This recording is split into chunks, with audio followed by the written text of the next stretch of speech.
Voilà, on se retrouve bien sûr à 19h30. Tout de suite, l'actualité dans votre région. À tout à l'heure. Bonsoir à tous et dans l'information ce soir en Languedoc-Roussillon, quand des groupes d'extrême droite s'invitent dans des cours d'histoire, nous vous raconterons la mésaventure d'un professeur d'histoire de Narbonne qui est mis en cause par des sites internet d'extrême droite. Ce sera à 19h dans votre édition régionale. L'actualité dans vos locales à Perpignan, Nîmes et Montpellier. Bien dans le Gard, tout d'abord, les salariés de 2 hypermarchés Carrefour obtiennent gain de cause en justice pour non-paiement du SMIC. Écoutez le délégué CGT du Gard. Dans un magasin comme celui qui est derrière nous, il y a 300 salariés et il y en a juste une quinzaine qui osent aller demander le différentiel qui représente entre 4 et 40 euros par mois sur 5 ans. Donc ça veut dire que la plupart des autres, ils n'osent pas parce qu'on a peur de se faire mal voir et de perdre à terme son emploi.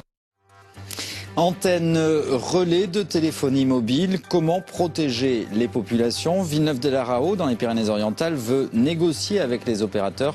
Des administrés de cette commune avaient manifesté la semaine dernière devant la préfecture à Perpignan. Puis à Montpellier, comme dans beaucoup de villes en France, silence, ça bosse. Les candidats au baccalauréat se préparent pour le grand jour et vous vous y êtes intéressé, Florent. Et oui, c'est un des traditionnels rendez-vous du mois de juin, le baccalauréat. Ils seront 26 500 lycéens dans toute l'académie de Montpellier à s'asseoir sur les bancs demain pour plancher sur les épreuves de philo. Alors qu'ont-ils fait aujourd'hui? Bachoter ou se décontracter? Réponse dans quelques instants. Et effectivement, l'info locale, c'est tout de suite.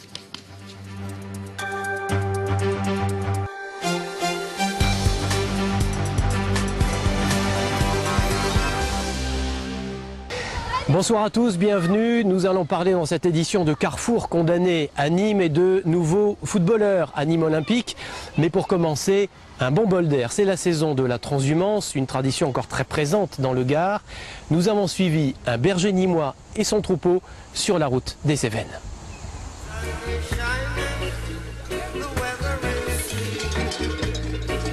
20 à 25 km quotidiens pendant 5 jours pour atteindre les verts pâturages des plateaux cévenols. Sur le papier, qu'on soit une brebis ou un berger, ça ressemble plutôt au bagne. Et pourtant, au milieu du troupeau, c'est plutôt l'excitation et le bien-être qui règnent. Ah, c'est génial. Franchement, c'est génial. Moi, je me régale. On est dehors, on rigole. Il faut faire attention. Là, ce matin, on est parti sur les chapeaux de roue, par exemple.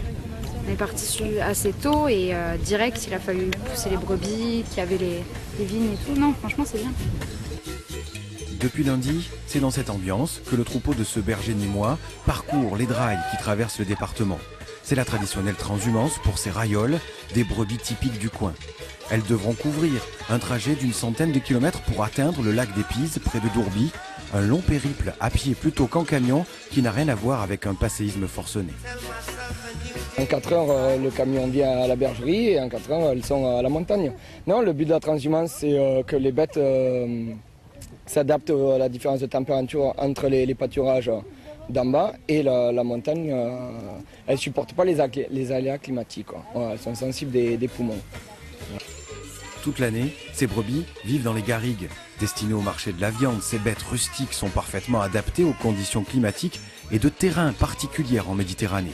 Mais cet élevage est contraignant, il faut mettre les brebis à l'abri dans les montagnes chaque été. On est dans des systèmes aujourd'hui pastoraux, puisqu'on a encore un département où on garde les brebis comme il y a pas mal de temps. Et voilà, avec une transhumance aujourd'hui qui se fait à pied, puisque Dimitri est parti depuis Nîmes et qui monte sur les Gouales à pied. On est encore un des rares départements avec l'Hérault à côté où on a des drailles, des transhumances qui durent 5 ou 6 jours, voire une semaine pour certains. Le troupeau de Dimitri atteindra l'Espérou vendredi soir. L'Espérou où se déroule la 21e fête de la transhumance durant tout le week-end.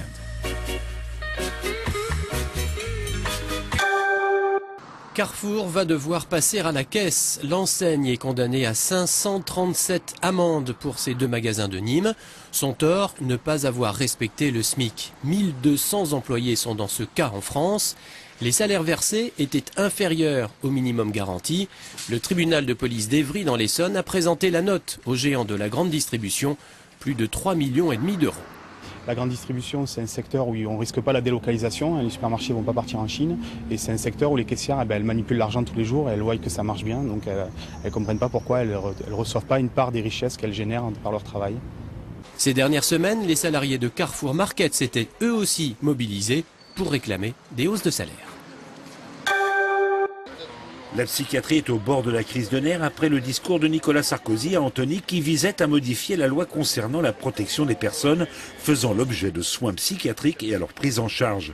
Ils craignent aussi une dérive sécuritaire.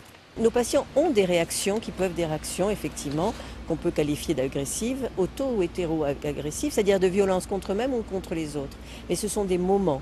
Et il y a une faible proportion de personnes qui sont susceptibles de le faire. Et ce sont souvent des personnes qui ont besoin d'accompagnement, de soins, pour comprendre le cheminement de leur maladie et ensuite éviter ces à-coups.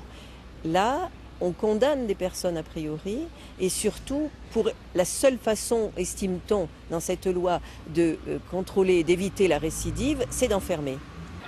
Une délégation de médecins psychiatres gardois a été reçue par la préfecture en fin de matinée. La descente du Nîmes olympique en national, son président Jean-Louis Gazot l'a toujours en travers de la gorge. Aujourd'hui, il le dit haut et fort, c'est lui le patron. Départ du manager général Philippe Goursat, réorganisation au sein du club.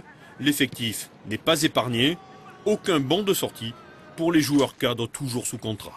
J'ai pris la décision de conserver tous les joueurs sous contrat qui avaient disputé plus de 15 matchs, c'est-à-dire les meilleurs joueurs de la saison passée, qui n'ont pas donné le maximum, mais qui, je suis sûr, cette année, auront à cœur de se relancer.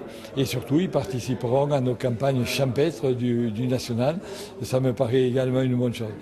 Ceci, sous forme de plaisanterie, mais avec cet effectif, on montre notre ambition. Avec le budget de 6 millions d'euros en national, on montre notre ambition. Ce n'est pas une promesse, une remontée. Mais ce que je peux dire que sur le papier, l'équipe aura bonne mine. Souhaitons que ça se traduise sur le terrain. Côté recrue, les Crocos viennent d'engager un arrière-gauche expérimenté, Aurélien Bosch, et le meilleur buteur de CFA venu de Pau, c'est Douconé, un pur attaquant. Je joue bien de la tête, je frappe des deux pieds et je suis à droit aussi. Le Nîmes olympique reprend l'entraînement lundi prochain avec un seul objectif en tête, la remontée en Ligue 2.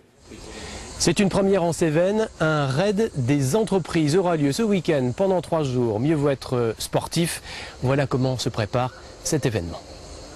Pas d'hôtel 5 étoiles pour loger les 12 équipes inscrites à l'occasion de cette première édition du raid des entreprises. Ce sera bivouac et surtout bonne ambiance. À la tête de l'organisation, Sylvain Tirefort. Un Cévenol pur jus qui a vécu 20 ans aux Antilles. À son actif, la gestion d'une vingtaine de raids. Son objectif, faire découvrir pendant 3 jours toutes les facettes de sa région natale aux 48 raiders venus du Gard et des départements limitrophes, mais aussi de Paris. La philosophie de ce raid, c'est le partage. Le partage d'un vaincu, des Cévennes, le partage de mes 20 ans de voyage aux Antilles, où j'ai parlé des Cévennes pendant 20 ans. C'est un cadeau que j'avais envie de me faire et de faire aux Cévennes, et partager 2 jours et demi comme si c'était mes amis, ces raiders. Le jour du raid, bien vérifier les baudriers des raiders parce que... À quelques heures du départ, les dernières vérifications sont de mise sur les différents chemins qu'empruntera ce raid. Outre le parcours aventure, 17 autres épreuves sont programmées, canoë, run and bike et autres orientations, le tout basé sur une chasse au trésor. 8 mois de préparation auront été nécessaires pour mener à bien ce projet.